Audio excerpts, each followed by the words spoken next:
Pinaghahandaan na rin ng husto ang iba pang gagamitin sa APEC Summit. Mula sa mga tutuluyang hotel, bulaklak at susuoting barong ng world leaders, sinigurong espesyal. Maaksyon si Shaila Francisco. Elegante, moderno, at syempre Filipino. Yan ang tema ng floral arrangements para sa ilang event sa linggo ng APEC Economic Leaders Meeting.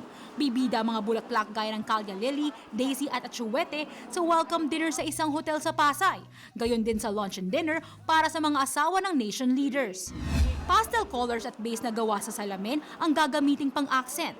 Pero aminado ang supplier na si Gina, kailangan pa nilang mag-angkat ng mga bulaklak mula China, Holland at Thailand. Local supplies is quite affected by the Typhoon Lando. So other farmers in Baguio, Benguet, na-hit ang kanilang farm. So yung damage yung production ng bulaklak, that's why we have to import. We will do a combination of modern, medyo modern Filipiniana inspired.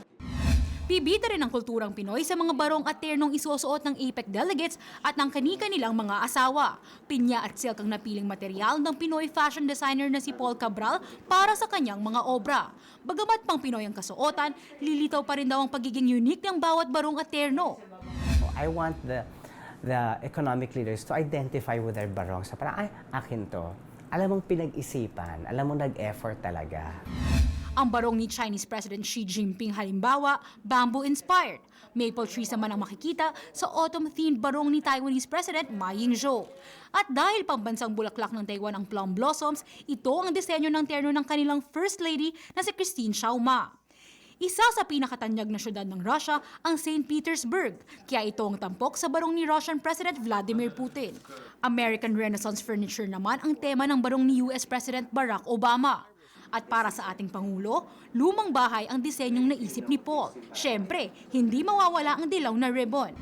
Malapit na rin daw matapos ang paghahanda para sa mga hotel na tutuluyan ng APEC delegates, gaya ng Manila Hotel, Pan Pacific at Manila Pavilion. May nakatoka raw na staff na personal na aasikaso sa bawat leader. Umaaksyon, Shaila Francisco, News 5. Be sure to come back. News 5 everywhere. Copyright 2015.